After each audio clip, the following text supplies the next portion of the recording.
Mame na CBM na memo akwa Abamfamra Adom TV Afisem so. Ye wi ahosepe de adu so no ye hwe na ye ni nkomo emfa ene de no Afisem de pese ye hwe sade apomuden mu nsam no te ni titru ewo covid no. Ya bo mpane na wie bi abobi bi amobi.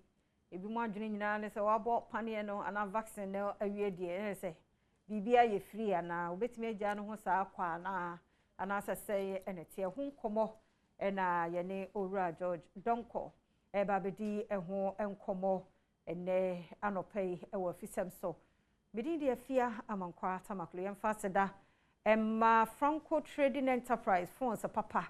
ahemfie ene ho open laptop ena ato Mr. Yanko Franco Trading Enterprise woni yanko pebi say phones no emu ne ho ne nyina nso Franco Trading Enterprise one more ewo ni nyina bi na DBS roofing sheet and so yada wo mase ene odan no adu ne moso na wo hia roofing sheet papa e de agusu dia na ne mekamfo DBS for dia no ene de amawo ona ebo ya chidom na yetumi de Afisem nso ebro edwada dikosi efiada efa yedrei tie mame okọ Facebook okra no a adaroma ye wo ho nte bia na wo free fie wonni problem bra Facebook/Adom TV na jese ya toa so ewo ho ahwe fi se nkomo no ese fatase nyina nso ye ni eho nkomo enu achi nso no ye wo kompu Ghana fo enso ewo mu na Jackson Heba edo mo se papa se o mo so yasene emi etime de Afisem ebremo happy birthday biem ensan koma ye Miss Arabakumsen or Joy News aha Rob's baby yakupon shira onyo kese no okay so why if too much I mean sure papa Owura Donko anope ye chia ye da se ye nua na bibia boko de yankopon boko tie gu mo papa why if the way I should ne blink ne dress no de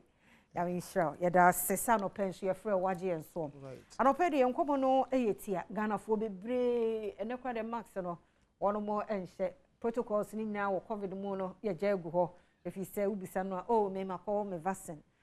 vaccine tina ye pese ye hunu se after your vaccine no awie no eno anu no ana ye nto ya dwene mu ye na ana asese ne ho nsemte yo ahwefo bi chemu ina e de baka sa fide so na se ye wo vaccine ana se obi anya covid-19 most of it no ya de ne se ye check surface antigen emmoa no omuyi egu ni peduan mu eno no ede di say either negative or positive okay inti se nipa no check eno wi a titru no ya na ye de apem ho a na like any other virus it may affect ni pedua ye mfa ne say hepatitis virus affect your brebo herpes virus affect cervix ena de keka ho no coronavirus de be a epe no ye lungs ya hrawa se wonya infection bi na wo test negative afterwards krana and wanted to me continue say omoja effect after effect no ya hrawa air lungs na impebebre no ayarasa bia bebre na say individual no kromonya infection no omo nko say omo check lungs no na over the last 6 months to 1 year no nkrofo ayahwe omo after effect no bebre na wo their friend lungs fibrosis and I say tissues na wo ya hrawa no no don't say emu abobo apo even though they test negative inti we ye bibia e wo se atwe ye nuanu mu a omunya asa or how we ana covid-19 agency to say so we tested negative after being tested positive that is not all I will say a further continue medical checkup but you hear their friend x-ray and I say MRI of the lungs na aboa na say or how be ba ye hu esu anuntem na anase bi kra betumi aye na dia prevent no yetumi aye eti asanya agroba we no titru pa ye de oye infected na nyame adom ne ho ato no no abo ne pane no memma yetimu nye ye de say eno ano no sa ho ato ya sa abo pane ntu ye save okay enti de ono so e bi anye no wabone pane nti no oh me kra yare ne bi anye me na me amasa protect me ho dada nti ono so sa nipa kro no onto na dwenem mo nhye ne max mo horo ne sa onye ho nhyehyɛ ahodo ampanifo a doctor ampanifo kire ye say yenyi mpanifo kire say obi bo saa pania no kra na still you are not 100% safe say wontumi nya saa infection bi enti with the continual washing of the hands ni you ever share nose mask ni face shield ni sanitizers ni adende yanko so use aside that no there were other conditions say a kind of lungs and our hrawa and once wunya sa infection na ubeye more prone to death and answer condition ubeye critical wo hwe your lungs na eno nko anya adwuma mbo your lungs no nko anya adwuma eye adwuma in conjunction with liver and your heart wo lungs no inti se ko say ebia wo underlying condition before heart condition and answer liver krana wa pandia no nkyerɛ sɛ ɛmo that is it nti ɛmo no betua ba na ebe how nti dia wo sɛ yɛ no sɛ yɛnhwɛ wo sɛ wo hwɛ sɛ dia ya hrawa no ti a ɛno na ɛboa yɛ na yɛtumi home ɛno anso na ɛboa yɛ na ɛsesa bibi ɛwɔ mu yɛ fa no pH ɛboa akoma no in diverse way yɛmfa sɛ lungs no yi nsuo bi a yɛfrɛ no angiotensin 1 and no convert into angiotensin 2 and no boa heart muscles no need to contract na relax inti say wo COVID-19 and I say we are exposed to COVID-19 na sa nsuo no evejai produce for that matter no obesha ase anya the friend no shortness of breath and answer wo home a wo say wo home no ensisu yie aside that no ye ahra wonu mu no kwan na ededam no ewo bibia e produce nsuo bi ate say mucus anasa amaman na eno no boy ho ban from infection inti senka unhili enframa anasa nwusie ana dust e ko mu a mucus na one lungs no mu no e trap bibia enye then you cough it out through the phlegms anasa mucus na be fi wenum baba inti se ko ba say sa place no your lungs no is constantly dry anasa constantly choked. And one do wha only peduana some mechanism to expel them out no ain't taking place and you begin to have trouble with your lungs over time. If you cry say infection no alcohol, the membrane covering the lungs no there was special membrane be a kata ho. Inti membrane so insio bi was that membrane no and e boana say lungs no u breathe in and also breathe out a relaxing a contract science you betimi aba excess when say nipa no ohome a wo beti say nipa no is wheezing you have wheezing sound ewo na harawa no ho inti say wa go panie no that is not all you have to go further to continue protecting yourself especially those with known or unknown underlying conditions. Arafo mutie ni ye de ntie nyina kana fo no ya dwen nyina ne so je se ade ya wo pane ne de aye safe then so enei ye nyina ye tie ewo yasum se no nso ho a empompen form de nuro no abakora no ka kire ye se nye 100% cure nti no na wo se ne bambo no no yekoso no yebo ye ho ban ne nkomo no efa after covid vaccine no eno ano no ya wie na so esenye no ano no afekwa na wo so hye mukena visa abo no se wa bra na se kakra wo ho wonya chance kakra bi na o sa sori a o che husembo de obaye woni padua no ese wani ense o ka kire tie na o se nyina ye hyeda eda ye ho eso nti se dey na ye beye na titru pa na se de wo ken won anya bi dada won ho to wo mo asa abo vaccine de se ba no impre no so a na ye hwe mo de na different apart from all born who buy your duane die mu ne ye nneoma ahodo bi mo den na safo no nye especially say nipa no hu hia so yi ne max ehu hia so be yi ne max who say etoda in an attempt say ye nyanka say prevent this infection from occurring no ebi no ye their friend self medication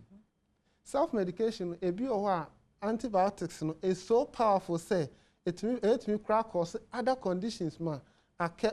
wo nipeduan mu ebi ti say antibiotics bi wo ho over time as your body is becoming resistant no to antibiotic no at the same time it was toxic effect to vital organs is a kidney and the liver. Inti because liver no there and say wonum edrona your liver will break down the toxic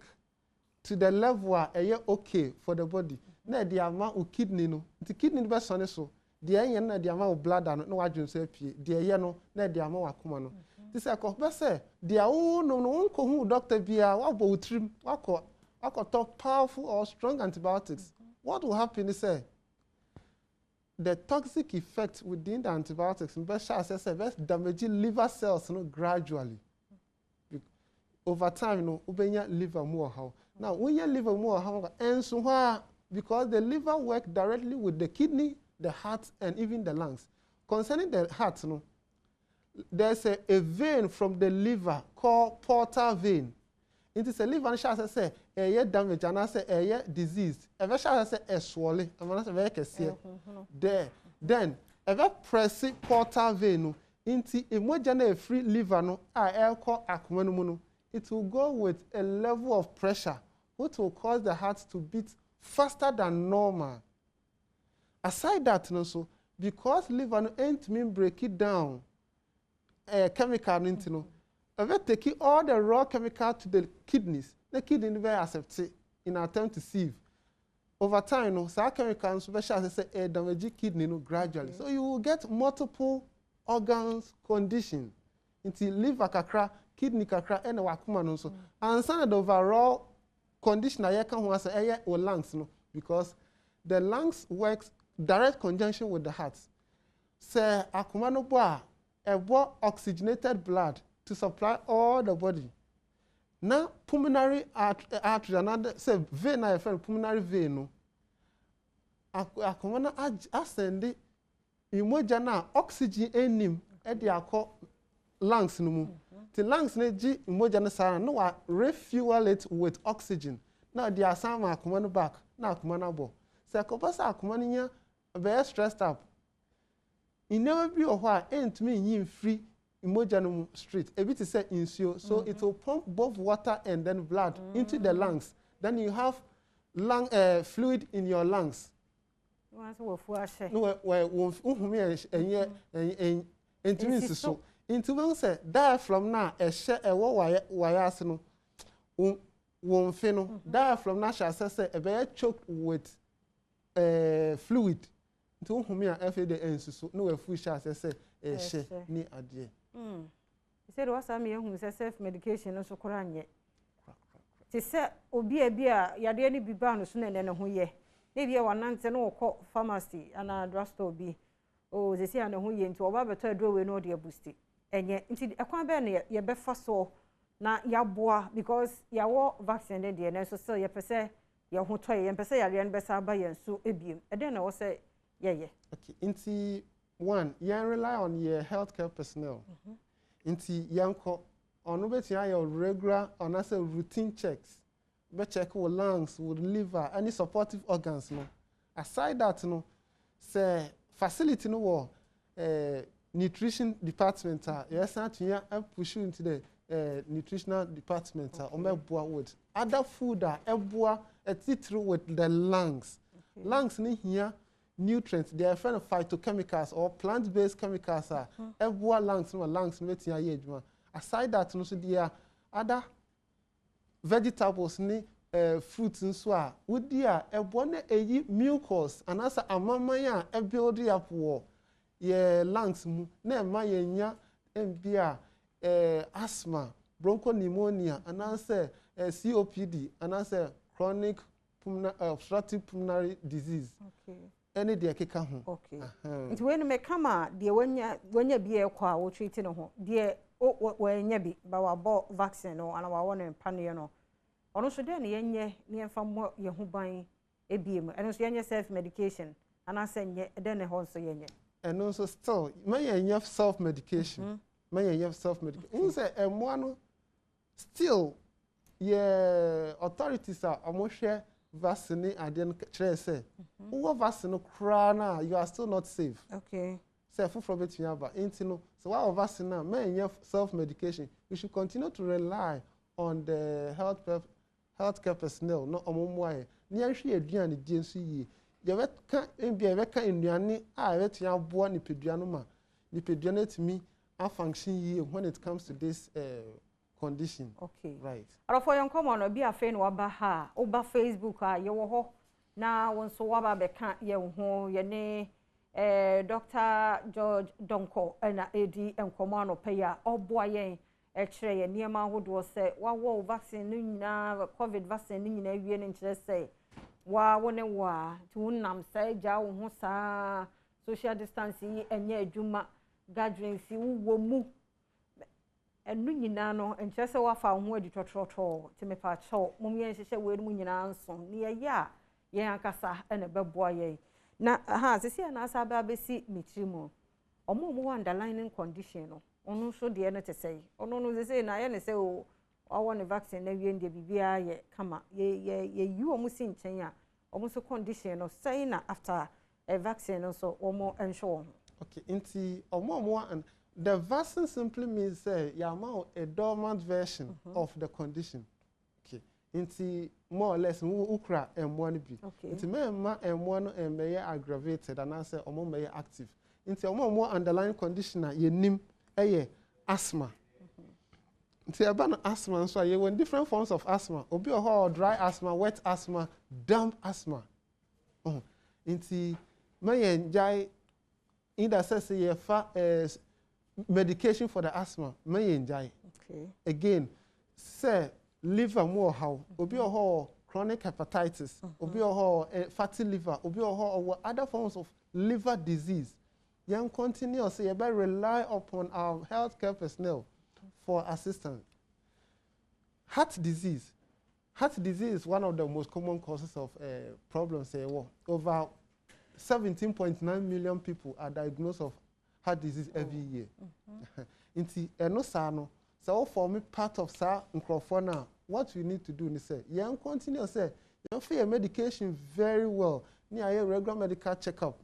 you who say you who symptoms are enya normal yanko hu doctor na ontwa x-ray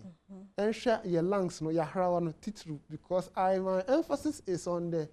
the texture of the organ, not only how it is working. Okay. Because say a develop fibrosis, yeah, cause of fibrosis at say apo ebe mua, bubo apo ewo mua. What will happen is say ye lungs na no aye fro alveoli. Alveoli na hona so we breathe in the last exchange of air no e hona take place wo. Okay. Na fe wet me exhale out carbon dioxide. Say hona sha say ebeye disease and also fibrotic. Ebeye choked with both mucus, white blood cells and red blood cells mixed together. Inti ebone sana to me and you can't breathe in and out. So the air will be trapped there. And also from one back cow inti based on that the quality of your breathing will come low. Inti yanko sona yen depending on your healthcare personnel. At the same time, you okay. A lot of people who are saying or more underlying condition, they can do what we call wrong combination of diets. To say, protein, carbohydrates, and vegetables, and chilled water plus fat. Well, yes, our combination now. What will happen is that you confuse your system. So with the protein, the digestion is free from. Whilst carbohydrates start in the mouth, until you combine carbohydrates and protein together, it will get into the stomach. But in the stomach, protein have something called pectin. Protectin. Until so you have no friend hydrochloric acid with digestion. It doesn't protect the carbohydrates. So carbohydrates will continue to ferment in your stomach. In the time of through stomach, enough fermentation taking place, causing lactic acidosis, alcohol, and then fermentation. Okay. You begin to have trouble with your digestion. When over here, or have you cry or large intestine to say colon colitis, mucus colitis, and sometimes piles. The wrong combination of food. tiani yen hwe ni yo na wo combine fa oil ne chilled water ene chase ya system no kura na yen fie ni hu tie bi a yen hu how serious it is na sa wo de bo asi ho na wo ya na wo hu ho na obe hu say chilled one so mu adwo bebre no na de yare nko a ehu hia titru ye wo conditions bi no mu ade no omien hwe na ye mo ye ho ban ye mi ankasa me boss ba ko Kelly ne ho kani mawushi edi na woda nti medofo mawushi happy birthday nyankopon show nyamenye okese na onye okese pa na mfie na wode amma wasase so no on triple no emma wa ho femu nyansemu eni nimdie mu bibia mu nti from your husband ne family ni nyina no ene mi ankasa I wish you a happy birthday. April 4 krom ya de papa next year nyame yadom na beto yen ya the whole April bonds nyina esi ehia yetimi kwa yado ye ma wo mu a wo ho che wo titi no ma yarefo ne de de ya na nkwara no bi mu yare hia sika de bia nkrofo ofre ti edu birthday bia so na nka month no nyina akeka bom ni akọboa wo mo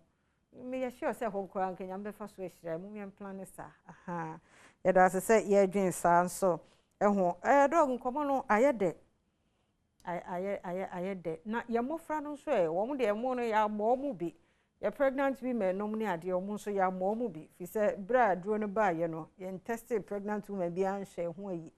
nti o mo mu de no nko ahon so kwan be na ye fa so abo mo ho bai okay enti se eba ne nipedua no wo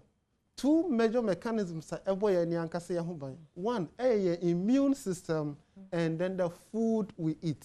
it can protect us enti say you make sure say your immune system is at peak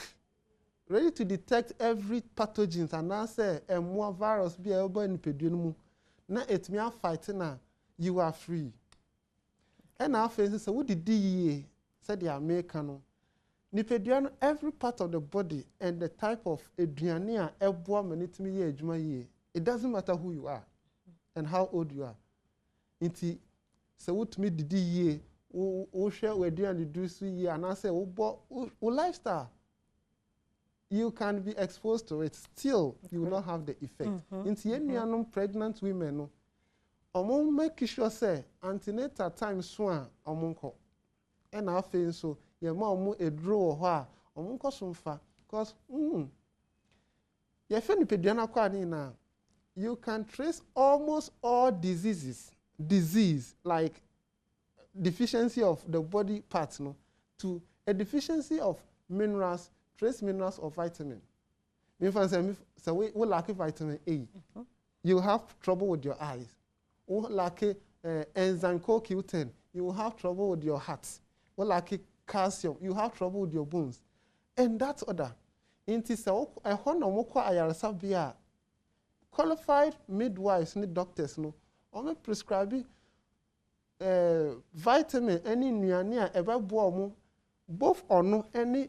unborn child na ewo ne yemu no na o matumi anya hoden but ma bebro ho because of MBA had a system and I said na dwuma oye ne ntino time so say o call review wo antenatal onko you make sure say you be twaso sa practice say time no so say yakwa yenko no you make sure be twaso na yenye yenan nyentientia ewa yaresabia by so doing we will save ourselves again nnuane bi wo so a we say ba no nnuane na nnuane fam ye wo three major types of herbs type 1 dia yedi de bia and type 2 no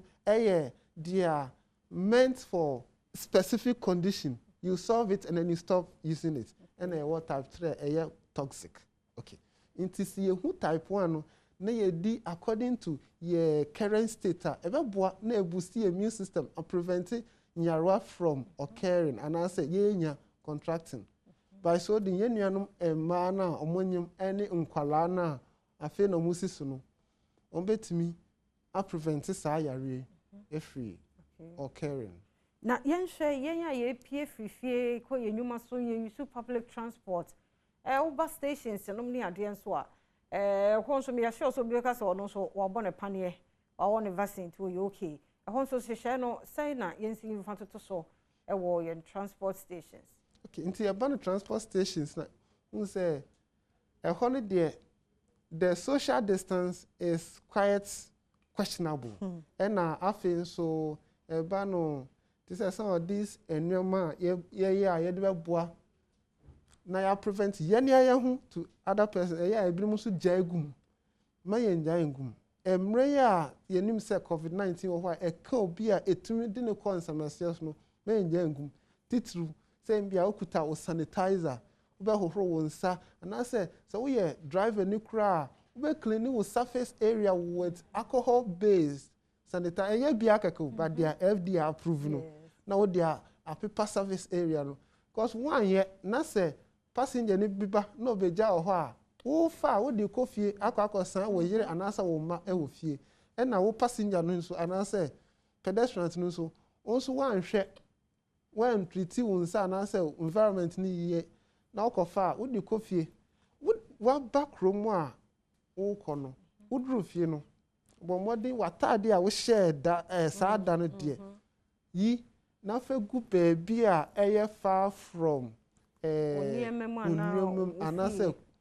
wo family na embia akwa wash down ansa wako close to close relatives.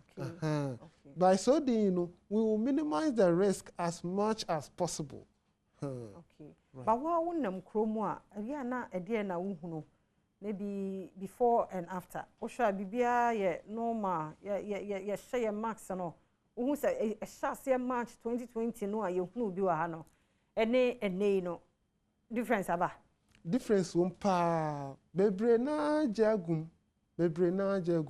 Inti ube say ebimu ajisa who say mbia baby a police for eta one ube say obi ho no atam na de ahye na bodwe. On fan hye ne hwen e be kata ne hwen kama ne na no o de hye na bodwe. E mehu instances a ube say ebinom kra de mo nhye bi kra. We na kire say how adamant yeah develop towards this COVID-19. Inti me yenjangum because still the count is the count is going on. The number of people are omonya COVID-19 ekoso me yenja even though bebrenanya infection na enta nda no ho still you are transmittable. And you know when no still wait me they are infected afofro into your system wo form no. Yes. Ben wo pe obetumi enya. Yes. Okay. Into your ehon simus hobie mu maye. Because be okra bi ba no so. But because the immune system e into wa fight ya I know ma ba o de ayo obi. Safo no me sure so mo dose wo krom ana mountain so sen de why affected and now so obeka. Ehon no den yenye na ye nyina mfa mo ye ho ban. Who say stigma kakra amount for creating around those with the COVID-19. Amount bebre na akra muhu all the symptoms. Say ontumi home and I say ontumi hwia ade. Ontisent. And I say our fever, chronic fever, the entire body no ina anya onya body ache and all the symptoms glary showing say nipa no awo COVID-19 bebre na enko report it. Now, among isolation, they keep mingling themselves with afofro. Ain't young country, anyone say, young fan is serious. Men can say, when you be now symptoms na show, ain't no, you continue to mingle yourself with a man for afofro. Young tree and free afofro. And I say, yeah, could be afofro crana, young nose mask, na young practices social distance, no. Na emboa na afoforo nso nya bi ebia wo immune system no de wa hoden enti no wonya no enti anka wanto but foforo no de the immune system no ye weak enti ama se onya exposed to SARS COVID-19 na betinya ha no ene embia na busunya enti yenhwe na yem practice all these protocols no yem ye yem practice o ba yem fast dam Franco Trading Enterprise phones papa ahemfie ene ho me so phones papa to ana laptop and I will pay charges and laptops and phones no and accessories and who near many nadia there Franco Trading Enterprise phones are him fee ena make am form and was side the TV akese nkumo bia ne size or the bia banti wo na size ya wo dia bottom betumi aso no na ne wako franco ho na so wako akwaje wodie DBS roofing sheet and so ya do must say yes so dino and in so talk akra bia na pa dan so ya na hadwen from a wo mu kra de ne wo da kra wonna bedo for me so nya DBS of function say ni bi ene na ye papa tunya carpenter ni obetumi abom yie dia ma de ne na wani mu ana wo kro na ne kra so kware kwabra ni nkogina so mfa ayi bibia digital intimacy ni DBS for any so by for ni madwuma no so pepepe oba be begu so kama de amount sanso na yaksen heba for ya do masie misro na bibidro de enu a ya nananum nyina enu anu mu yusu ya nti sa wote se bibidro bi wo ho to malaria senem ne ade a na so do ho ahyemu bi ya haksen yaksen heba ya do masie kumpu Ghana for so ya do masie papa se wombo ya chidom se yemfa fisam emro free dwada adekosi efiada aba Facebook sesi a womada romanti ye ho one boat stream yen ho ti brana be kan ye hu ne tie nsem na ye ka se wa vaccine ti na no ano no obi kra prompt so my dear show max yen nkasa ade ya de ne nko just still ye was I believe ne say yare ye ne ko ye de ne so nkene but still wona nche wo no wabusua but family bi breast sie ya ne kase ye besre na yenkoso omobo yen sa ye boa yen ho a yare no bo se be kakra fe de zero kra ye record bi eno na aban pese wote eno na me so pese mete sa na no ye ti zero no kra still I will say di hu djuma ana papa nya no ano no sa I will say kokra say ye wo say 100,000 ho kra still e nipa enye sika na ye boso so obi aye infected ti I will say ekro womo e wosa suban no de ne yenye womo obi ni suban just say wo kai ne say odo wan hye wa yi na nkasa na e de yare ne bekunya nka ekunya dada ne me moja na me ho anu oden nipa bi etesa no kwa be ne be fa so do womo atana okay nti ye hwe COVID-19 na emra aban ye emra fa ho se wan hye nose mask kra police betimi achew na se wo hu se obi wosa adamant attitude yen hwe say saafo no yen tam ben omo because ometimi one asay yen yankasa yadwen say oh ayare kra be kwa akoda dada intino for that matter and we humans are very likely to copy others say bibia enye ekoso a inti saafo no yen twen ho fro and say bibia wo suspect say nipa no obi a yen report na yem omombo ano by so din ye be save you no ankasa ne nkwa ene afoforo a omowo ehu okay baba fo no so nkoso anye wo adwuma no asa no so ho relax bi ho na mu ago kakra ho na mu ago kakra nti se nka abamofo no betumi akoso a eputi general public no on their toes enka betumi aboa nanka ye minimize the risk of spreading COVID-19 think next time aban waka say man the nation's peace address no nanka mbia Ghana kra no enipa 5 na the whole month no enya enka no de kani jeba no bibia back to normalcy but yen kai say yen kwano we yen yanka say ensem inti say mbia wunya bi doctor no an kan trust kotwa x-ray you can go and take x-ray these days need there ubetia ko any scan or x-ray radiologist enchen na wetwa with the report na come no wa hwem wa boa with a very good lung MBA treatment ebetia boa aside that no so ko tia sika kakra hu nutritionist etia boa list of nuania ebetia boa wo lungs no ma lungs na tia ye adwuma ye na mucus empile up ewumu inti yes na ye ne anka se ye save ye ho na afoforo so a omobey na nim ba ku bi so eno so school mu na ekoso na nkura ni nya so aso ayeden so no se sefie awofo nche wo mu pia wo mu nche di akura no so hyedan mu anu wayi kakra especially so mu teachers ni around parents am say yen share responsibilities no ye ya to no ase because beginning they said ye kadisha nkura itiri me ene akura bu ha de bia robin akọ we say nam ne nsanwo de say o magai Max no so de nyame ne hyanye bete ene mpanifo kora ebre na nkwada but still I think say parents no sa ewo asudie se wo se ebo ankora no yada then I'll catch parents. Okay, inti awofo no yen kan kire nkwala ne se yare no enkum mpanifo nko a o ekum nkwala ne mpani and the teacher for no so unse sa wo fa nkwala in general they spend more time with teachers than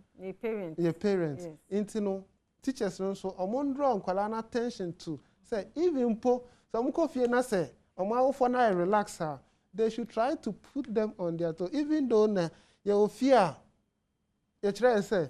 you betimi ayi nose mask na mbra you feel no say you pia bonten a ya hye ti you pia bonten e moden na ye fa bi nhye ye hwene ene ya no na ntu mboaye na mboaye ho ban en free sa or how yi ti je say nyina ye wa sudi obia wo bi because beginning said no obia ye ne de no I think say was say sa call back sir mema ye nwe say vaccine or abantino we are safe we are not ya know that so e wo ho a edi ebinum nya na ekum ebinum nso sorry so sorry mpo de as wo mu de omu di so but just that hours no na ye ni so but sorry protocols no de I think omu di so just omu obi be preaching and sometimes asofo no bi so omu nhye omu be preaching no omu nti un say eno sa no we hwe social distance no so nti emo no de omu ntumi ntu te say dia house flower na say intuntum tu no but omu moving from the droplet of the saliva no nti say ko ba say pastor no any all the church audience no a gap kakra wo mu a I think say eno no ye okay and afen so we are microphone any pulpit ni ade no immediately no answer na foforo ba nanka omo sanitize surface no never boa nti na bibia ye okay ye hwe nnuane a nnuane bi te se nnuane ye yellow nti yellow pepper yellow apple eboa lungs no na afi so pineapple eboa lungs no edmi mucus na afi ye wo bibi te se ginger ye momode fa ginger nka ye duan because ginger form part of sa first group of herbs no ye di de bia no eboa na prevent infection any cough ni minor flu ni ade aside that no ye momode se ye be use potato more potato and also boa lungs no need to relieve mucus wom all these things is yet me ye na ye ni year e ba boa na ni pedua na tumi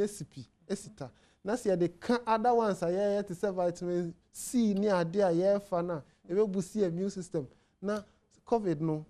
ye betumi de ne sunkunim okay right oh yeah dear dodo and then the way how dey akono I mean sure but number there is all the talk because ya kan we no bia na entimi me phone lines to be anu bi e wo questions bi ene mo anso mo abi a mo ye e wo matna ho mo ho no ye hefa Noble Trust Herbal Hospital okay nti e ho no banana in Abolo Junction ya hwe organ conditions organs ni na liver kidney lungs heart uterus prostate eno na ye hwe e wo ya se no nti bibia fasa organs no ho de oba ye de bidro na nnuane ye de